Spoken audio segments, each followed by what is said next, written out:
Hey everyone, what's up? It's Sarah and welcome back to my channel. I'm still coming to you from the floor of what will be the Reality Squad studio. The wallpaper should hopefully, fingers crossed, be here tomorrow. And we just didn't get to my desk last night, but it did come, so that's a bonus. Anyways, the saga continues when it comes to Maurice and Mandy and Jessica and OnlyFans. Now, good news for a lot of people that utilize OnlyFans as their platform to provide services. You know, it is very popular for sex workers. It provides a safe place for them to be able to work. And it had become increasingly popular during 2020 during the pandemic. So when OnlyFans announced that they were going to make these changes to their terms of service and essentially ban adult content, that was huge. Well, they just reversed all that. So JK all the way, and I'll link, Buzzfeed actually reported on it yesterday, and I'll link that if you want to read more about the reversal of that ban, because yeah, it essentially to me that is like such an idiotic business decision. But I fell asleep during economics class once and my professor woke me up in front of our class. So that's about as much as you should trust me for financial advice. So anyways, I digress. Today we're going to be talking about Jessica, because we've already talked about Maurice and Mandy's OnlyFans, and now Jessica has put her hat in the OnlyFans ring. As you guys know, as I mentioned in my last video, Maurice and Mandy canceled my OnlyFans subscription and refunded me my $21.99 subscription fee. So I had some money to burn. So Jessica launches her OnlyFans yesterday for $25.99. I believe now the price is $21.99. And at the end of this video, I'm going to be talking about what I think of the price point. But this is a different vibe. This is a different intention. Jessica is going the way of what we've seen many 90 Day Fiancé cast members do, where they post like boudoir photos. This was really, the pioneer of this was really Stephanie from Before the 90 Days season 1. And because she was doing this and she was a YouTuber prior to even being on the show, and then her popularity on the platforms just exploded and a lot of cast members followed suit. So it's a way for them to provide content to their fans. They can choose to do nudity or not. Jessica is not doing nudity. So here's a blurred out example of what you can see on her OnlyFans page. I believe at the time that I'm recording this, she has 4 posts up. Now, I will say, I have absolutely no problem with OnlyFans. I don't think anybody should have a problem with OnlyFans. It's a legitimate way to make money. No one's scamming anyone. No one, except for there was that instance with like Bella Thorne and that whole thing, but that's a whole separate issue.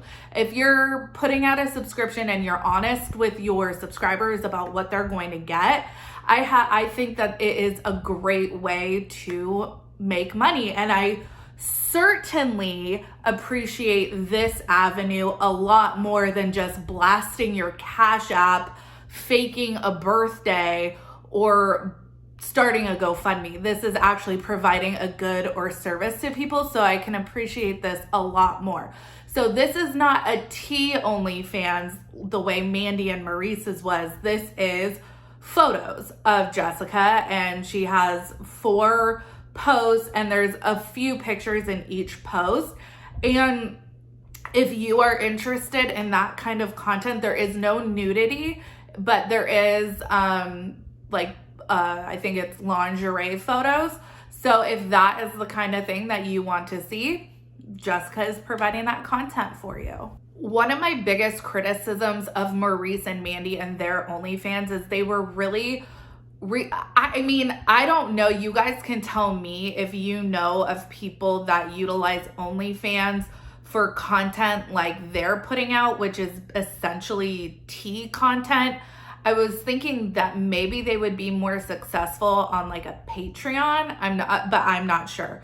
But OnlyFans, you don't have to just sell adult content on OnlyFans. I think it initially got kind of popular as a way for like chefs to give cooking videos. So anyways, another digression. I do that a lot and I apologize for that. My biggest criticism of Maurice and Mandy's OnlyFans was that it was just everything that they've put on their Instagram stories about their relationship. There was literally no new content unless you consider a text message confirmation that their marriage license was filed as exclusive content.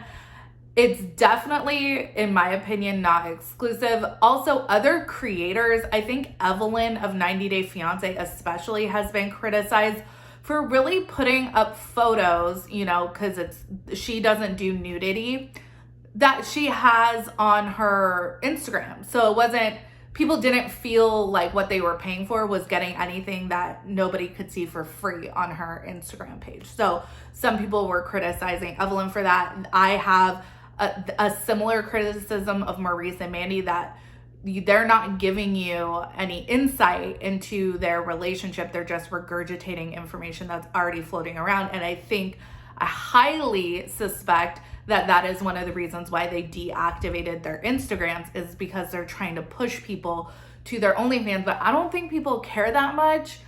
Maybe a few people. They certainly don't care $20 worth. So with that being said, let's jump into Jessica's price point. So Jessica, when I subscribed yesterday, it was at $25.99. She did have several posts. I don't think that she's updated it today with any more posts. And to be honest, Maurice and Mandy was the first OnlyFans I ever subscribed to, and now Jessica. So I don't know how frequently it is typical for a content creator to upload. If you guys know, let me know down in the comments. So she was priced at $25.99. Then she came down to $21.99. I did take a look at Larissa and Stephanie from 90 Day Fiancé. Those two I know are killing it on OnlyFans. They are really just doing their thing. Stephanie is priced at $10 a month.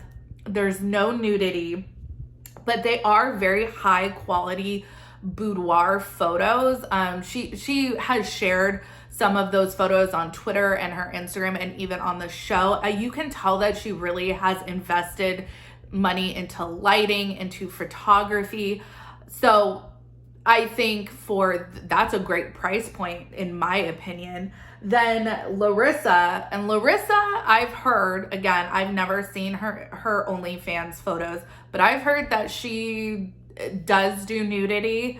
So her price point, she's actually running a special. It's $5 for 31 days, and then it goes to $10 a month.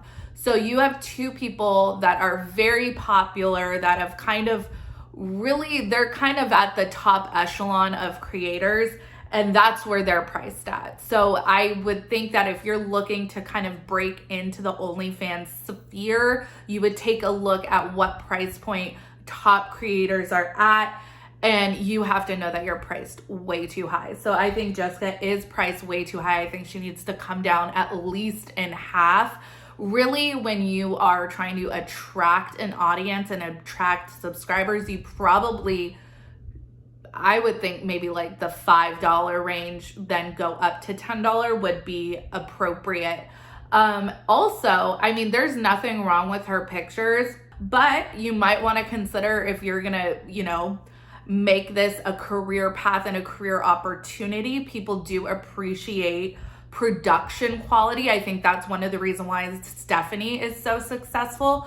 I'm not sure about Larissa's, but I think she does invest in her production quality as well. So I would say invest in lighting, invest in photography, get camera equipment, whatever. If you really want to go down this route, you can be very successful at it. So all in all, to sum up, I think Jessica's OnlyFans is, if we're going to rate a 1 out of 10 for the two of these, Maurice and Mandy's a 1, if that, 0.5 maybe. Jessica's, I would give it like a 7 with room to grow if she invested. Bring down the price point, I would give it an 8 or an 8.5. And if she invested in some photography, equipment, lighting, and maybe set up shoots, she could definitely compete, in my opinion. So that is Jessica's OnlyFans. It's definitely not content that you see on her social media pages, so it is exclusive content. That is a big, big plus in my opinion. And I, for one, am really happy that OnlyFans has reversed its policy change, because I have heard that people have still experienced losing clients, losing customers, losing subscribers just based off the announcement, and that is a super bummer. But I hope that this platform remains for people, because there is a demand, and if someone wants to meet that supply, that is capitalism. So what's the problem? Anyways, you guys, let me know what you think down in the comments. Make sure you like this video, subscribe to my channel, follow me on Instagram and Twitter at Reality Squad, and I will see you guys in the next video. Take care, have a good one, much love.